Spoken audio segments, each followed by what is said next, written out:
The sound of the crash was like thunder, splitting the quiet September evening. Pastor David Mitchell looked up from his sermon notes, the pen freezing in his hand as gravel sprayed against the church windows. He was on his feet before the echoes faded, moving toward the front door with his heart already racing. Grace Community Church sat on a curve of Route 42, a white clapboard building that had stood for 90 years and was showing every day of its age. The roof leaked, the foundation was cracking, and the congregation had dwindled from 200 to barely 40 souls. David had been pastor here for 6 years, watching the slow decline, praying for a miracle that never seemed to come. Now, as he pushed through the heavy oak doors into the cooling air, he wasn't thinking about miracles or money, or the bank's foreclosure notice sitting on his desk. He was thinking about the motorcycle lying on its side in the church parking lot, and the man sprawled 10 feet away, not moving. David ran. His shoes crunched on broken glass and torn up gravel as he dropped to his knees beside the rider. The man was maybe mid-40s, built like a linebacker, with a gray-streaked beard and arms covered in tattoos. His leather vest had patches David recognized from late-night news reports, Phantom Riders MC. Blood seeped from a gash on his forehead, and the smell of whiskey rolled off him in waves. "Sir," David said, pressing 2 fingers to the man's neck, searching for a pulse. "Can you hear me?" The biker's eyes fluttered open, unfocused and glassy. Don't call cops," he slurred. "Just let me—" "I'm calling an ambulance," David said, already pulling out his phone. The man's hand shot out surprisingly fast, gripping David's wrist. "No. Can't afford it. Got warrants. Just leave me." David looked at the blood spreading across the pavement, at the way the man's breathing was shallow and rapid, and made a decision that would change both their lives. "I'm not leaving you to die in a church parking lot," he said firmly, "but I won't call the police if you let me get you inside and check your injuries. Deal?" The biker stared at him for a long moment, calculation fighting through the alcohol fog. Finally, he nodded once. Getting him inside was harder than David expected. The man was heavy and barely able to stand, leaning on David's shoulder as they staggered toward the church entrance.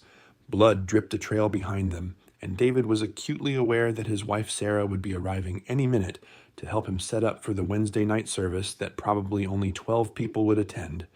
They made it to the small office behind the sanctuary, where David eased the biker into the worn armchair that had been there longer than David had been alive. The man slumped immediately, eyes closing again, and for a terrifying moment David thought he might be unconscious. "Stay with me," David said, grabbing the first aid kit from his desk drawer. "What's your name?" "Garrett," the man mumbled. "Garrett Hawkins. People call me Bulldog." "Okay, Garrett. I'm David Mitchell. I'm a pastor, but I was a paramedic before seminary.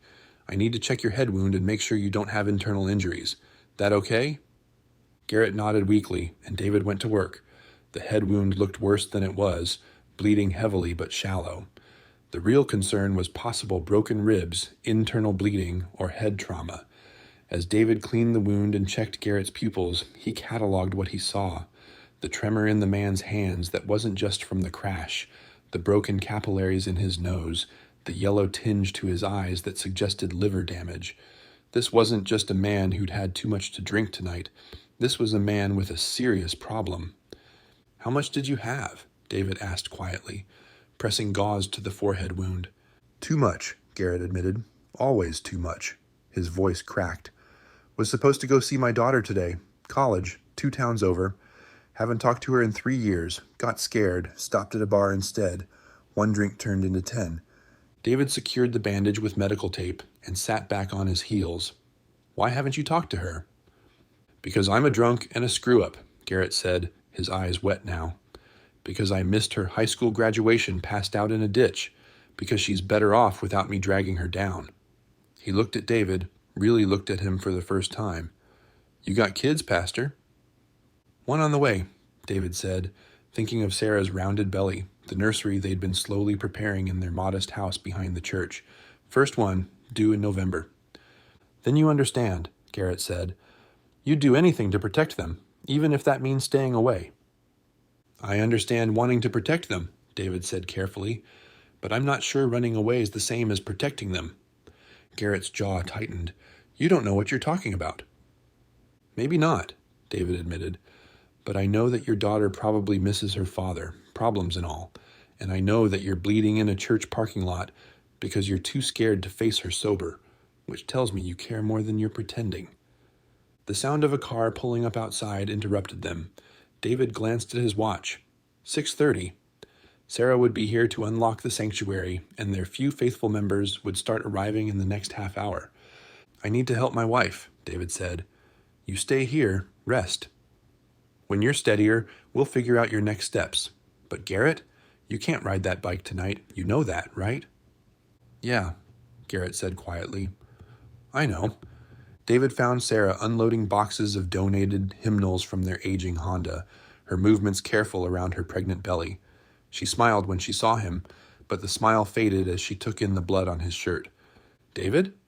What happened? Motorcycle crash. Riders inside, pretty banged up. He was drinking. David took the box from her hands. I couldn't just leave him.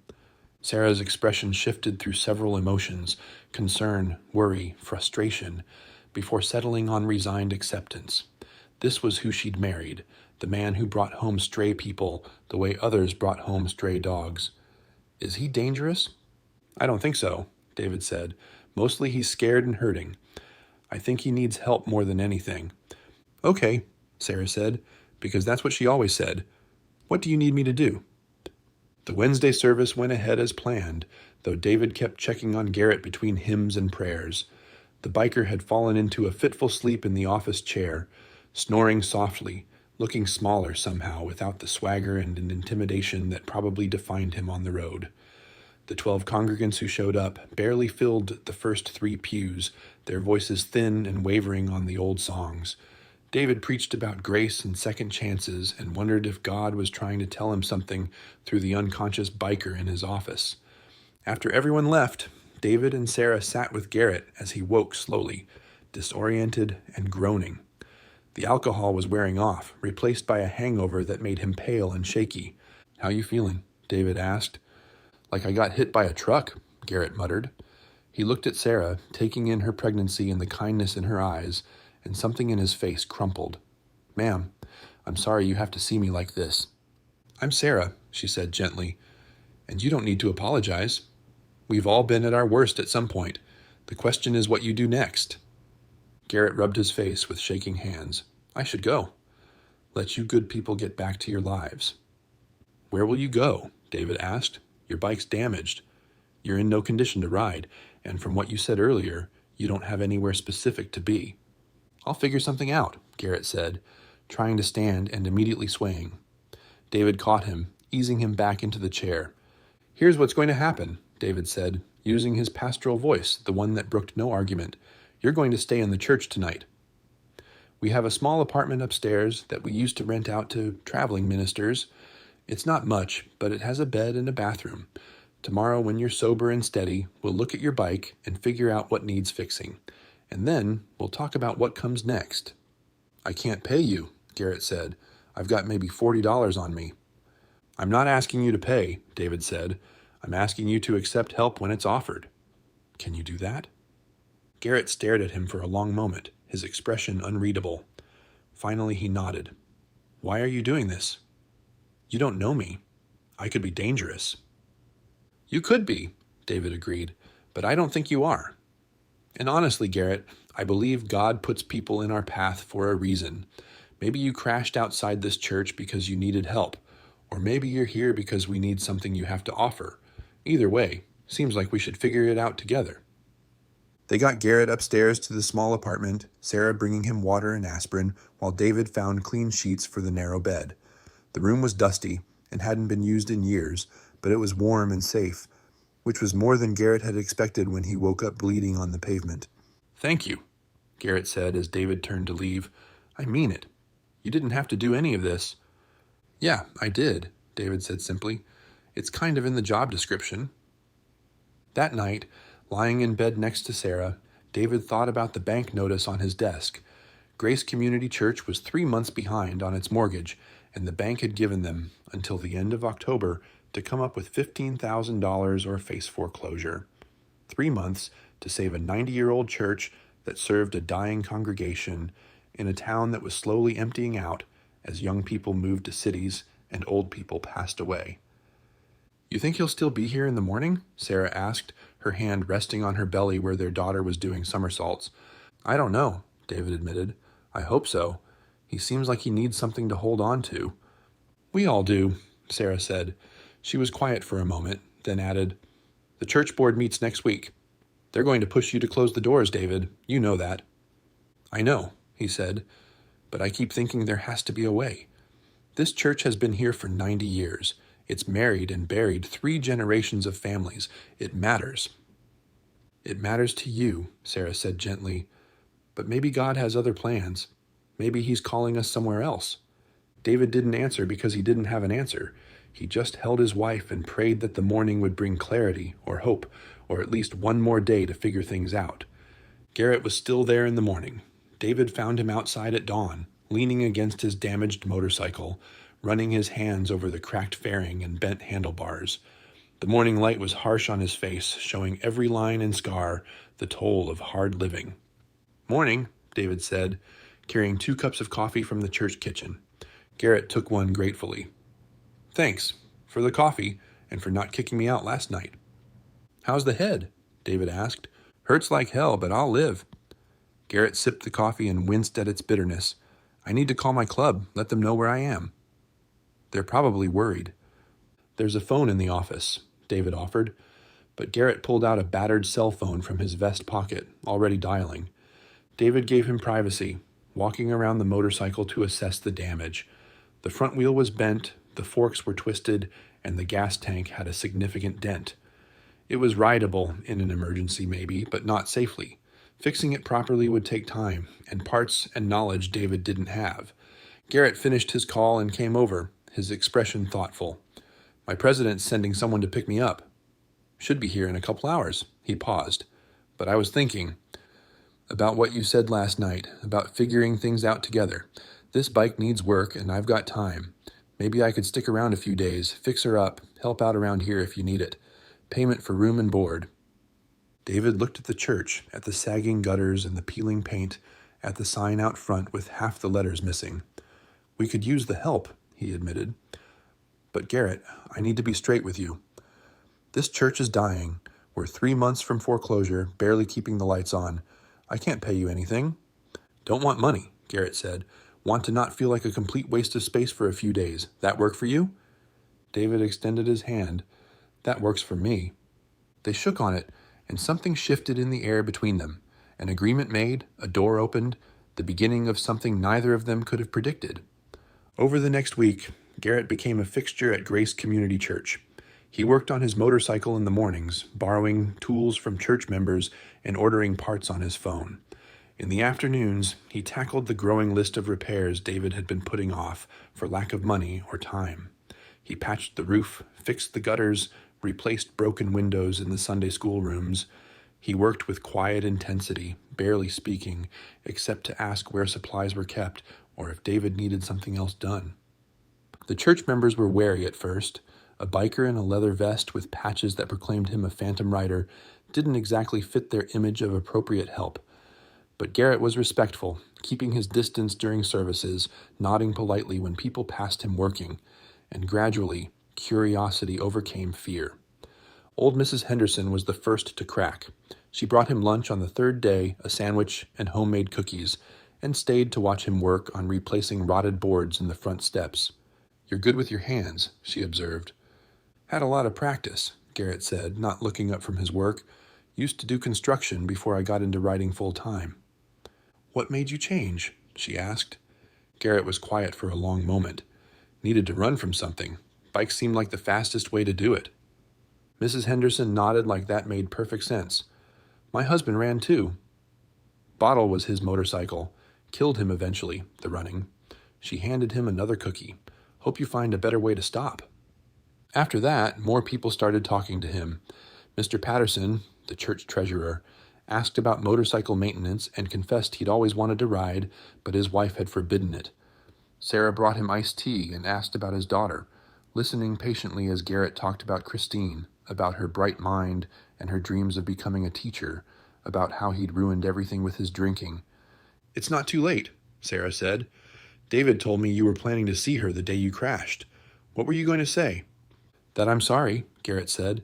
That I'm trying to get better. That I love her, even though I'm terrible at showing it. He stared at his hands, scarred and calloused. But words don't mean much when you've broken them 100 times before. Actions do, though, Sarah said. And you're here, working, staying sober. That's not nothing. It's been 8 days, Garrett said. 8 days sober isn't enough to erase years of being drunk. No, Sarah agreed, but it's 8 days more than 0, and tomorrow will be 9. On Sunday, Garrett attended his first service. He sat in the back pew, uncomfortable in his presence, but present nonetheless.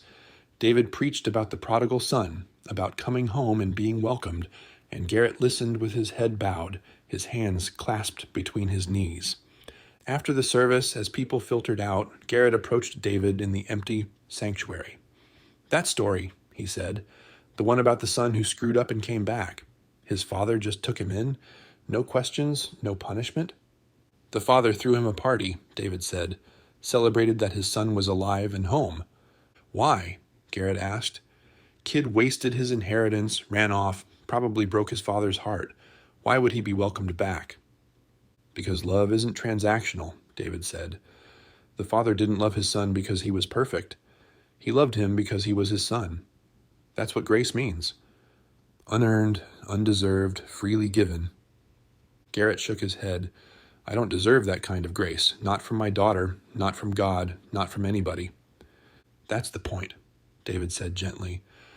None of us deserve it. That's what makes it grace. That afternoon, Garrett finally called his daughter. David gave him privacy in the office, but he could hear the conversation through the thin walls. Garrett's voice rough with emotion.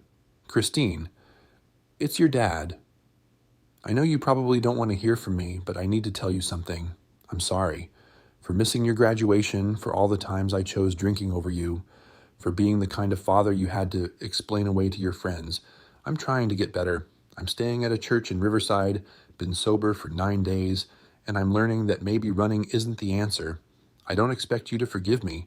I just wanted you to know I'm still here, and I love you, and if you ever want to talk, I'll answer. Every time. The silence after he hung up was heavy. David found Garrett sitting at the desk, his head in his hands, shoulders shaking. David didn't say anything, just sat down in the other chair and waited. She didn't answer, Garrett finally said. Left it on voicemail. Probably deleted it without listening. Maybe, David said, or maybe she's listening to it right now, trying to decide if she can trust it. Why would she? Garrett asked. I've made promises before. Broken all of them. Then don't make promises, David suggested. Just show up. One day at a time, let your actions speak. 2 days later, as Garrett was finishing the last of the church repairs, a small red sedan pulled into the parking lot. A young woman got out, thin and serious looking, with Garrett's eyes and the kind of careful posture that spoke of someone who'd learned not to expect much from life. Garrett dropped his hammer, staring. Christine? She stopped 10 feet away, arms crossed, defensive. I got your message. Figured I should see for myself if you were telling the truth. David, watching from the window, saw the naked hope and terror on Garrett's face. He moved away from the window, giving them privacy, but he prayed harder than he'd prayed in months. The conversation lasted an hour. David couldn't hear the words, but he could see the body language shift. Christine's arms uncrossed. Garrett's shoulders came down from around his ears. By the end, they weren't hugging, but they were sitting side by side on the church steps, and that seemed like progress. When Christine left, Garrett came to find David in the sanctuary, where he was replacing burnt-out light bulbs. She's giving me a chance, Garrett said, his voice thick with emotion. Not a big one. She wants me to prove I'm serious about staying sober, but she's willing to meet for coffee next week, talk some more. That's wonderful, David said, climbing down from the ladder. It's because of you, Garrett said, because you didn't leave me in that parking lot, because you gave me a place to get my head straight and figure things out. I don't know how to thank you for that. Stay sober, David said simply.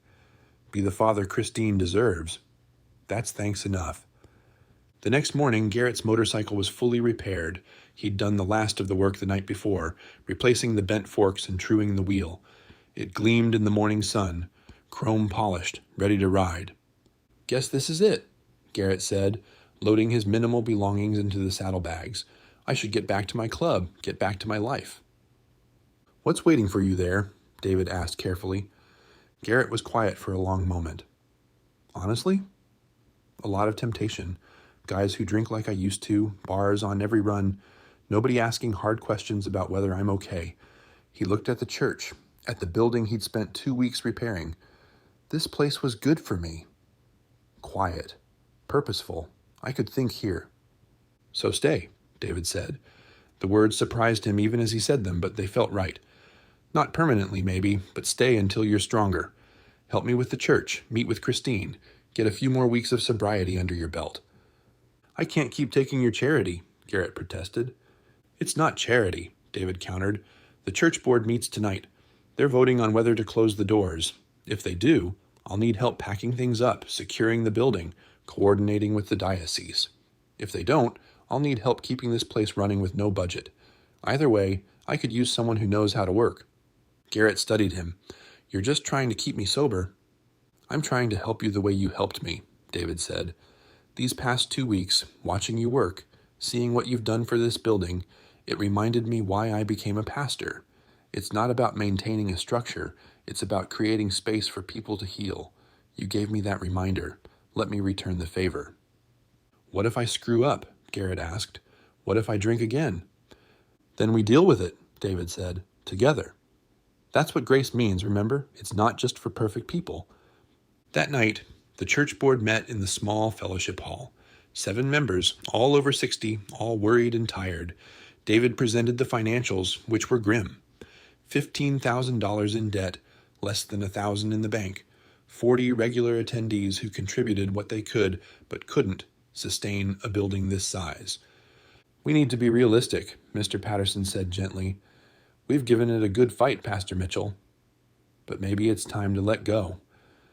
David looked around the room, at the faces of people who'd been here longer than he'd been alive, at Mrs. Henderson, who'd been married in this church 50 years ago, at Mr. Patterson, whose father had helped build the addition in 1965, at Sarah, sitting in the corner with her hand on her belly, supporting him, even though closing the church meant they'd have to move, find new jobs, start over somewhere else.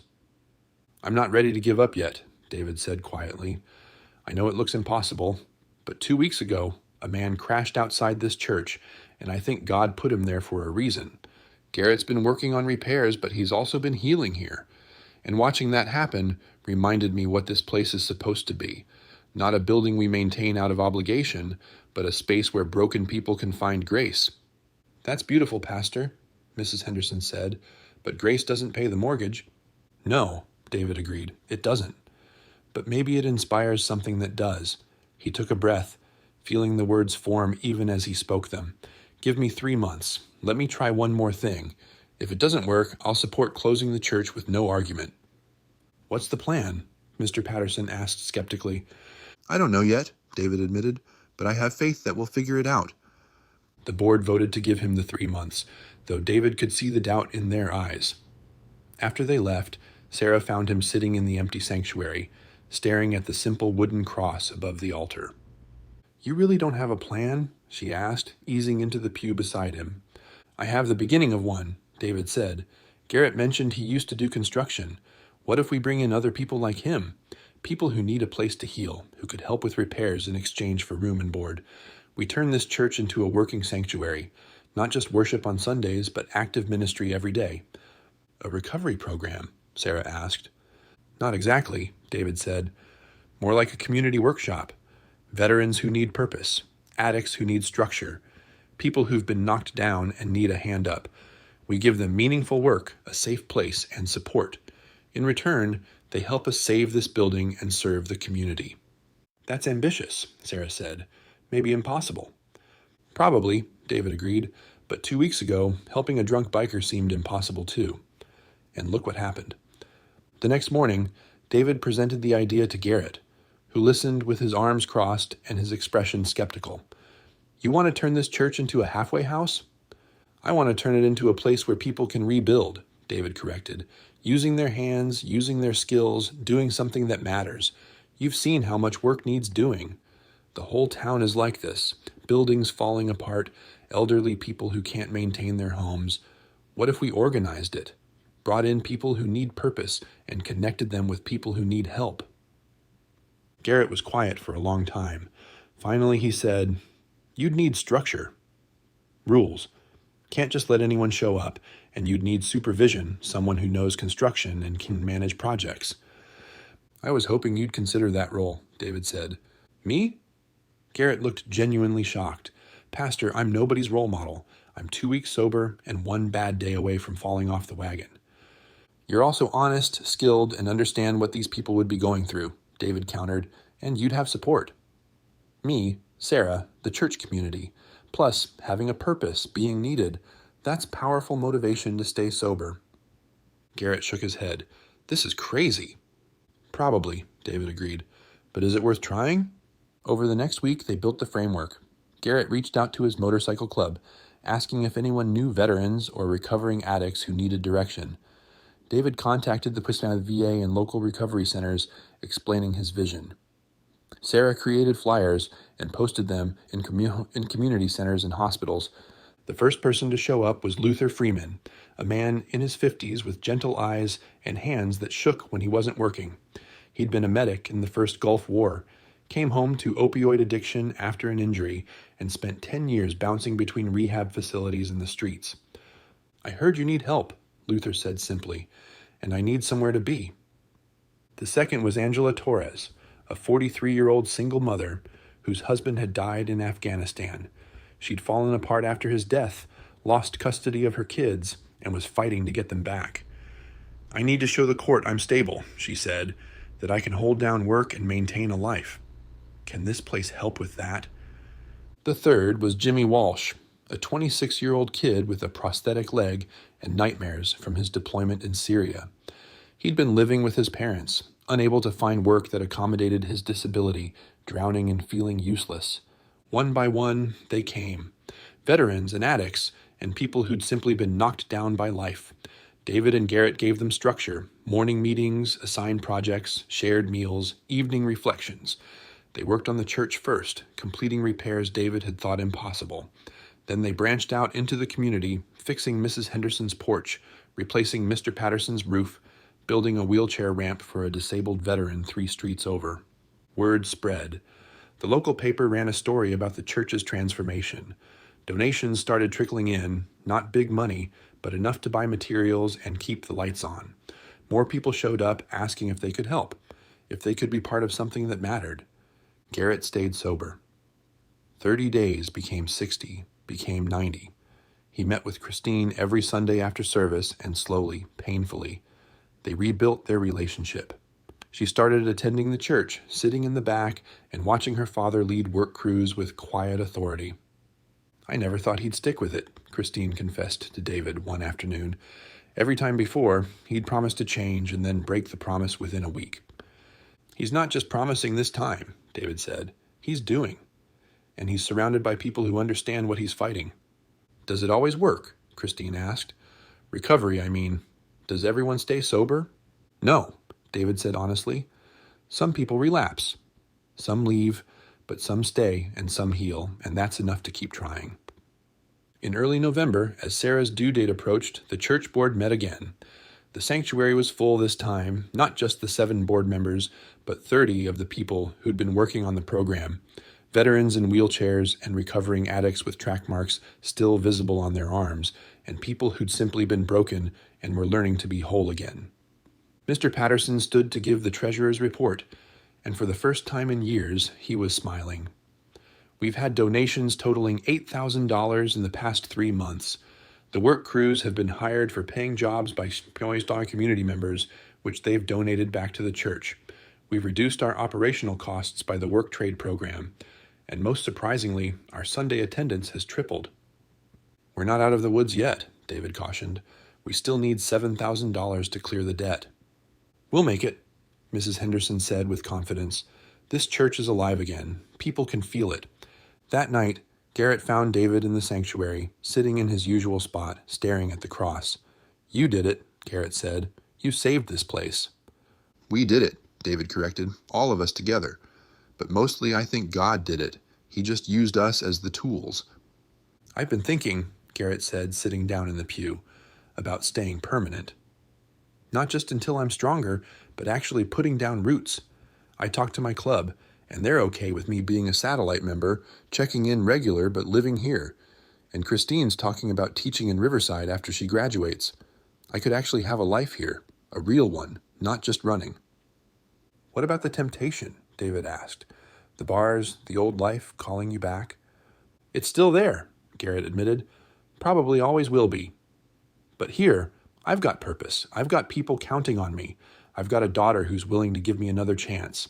That's stronger than any temptation." 2 weeks later, Sarah went into labor during the Sunday service. The church erupted into controlled chaos as David rushed her to the hospital, Garrett driving them in the church van while the congregation promised to pray. 8 hours later, Emma Grace Mitchell entered the world, healthy and loud with her father's eyes and her mother's determination. The church community showed up at the hospital in waves, bringing food and flowers and handmade blankets. Luther brought a wooden cradle he'd built in the workshop. Angela brought a quilt she'd sewn during evening reflection times. Jimmy brought a teddy bear wearing a tiny vest with Phantom Riders patches. "She's got a whole community waiting for her," Garrett said, looking at the baby through the nursery window. "That's something special." "It's what we all need," David said. "Community, purpose, people who refuse to let us fall." In December, a miracle happened. An anonymous donation came through the church mail slot, a cashier's check for $7,000, with a note that said simply, "For the building that builds people." Mr. Patterson later confirmed through banking channels that it had come from a coalition of motorcycle clubs across Kentucky, organized by Garrett's president after hearing about the recovery program. The mortgage was paid. Grace Community Church was saved. On Christmas Eve, the sanctuary was packed for the first time in a decade.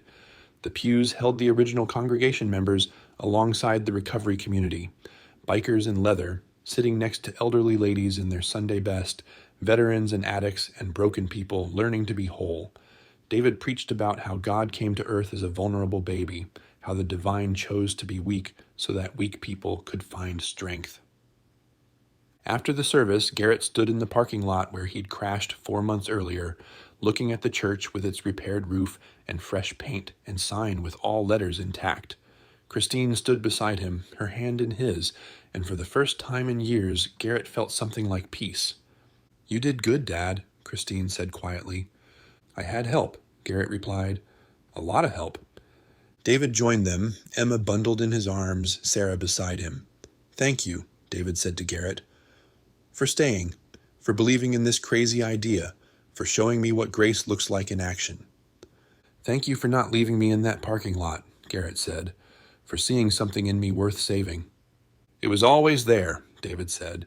"You just needed someone to believe it until you could believe it yourself." They stood together in the cold December night, watching the church empty out, people hugging and laughing and promising to return tomorrow for Christmas dinner. The building glowed warm in the darkness, light spilling from every window, a beacon of hope on a rural Kentucky road. Inside, Luther was teaching Jimmy how to play the church's old piano. Angela was helping Mrs. Henderson with the coffee and cookies. A dozen other people were cleaning up, preparing the fellowship hall for tomorrow's feast, doing the small work that created community. "What happens next?" Christine asked. "For the church, I mean."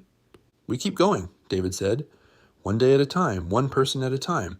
Some will stay, some will leave, but the doors will be open and the work will be here, and people who need a place to heal will find it." "Just like I did," Garrett said. "Just like all of us did," David replied. Over the next year, the Grace Community Recovery Workshop became a model program. Other churches reached out, asking how to replicate it. The VA started referring veterans to the program.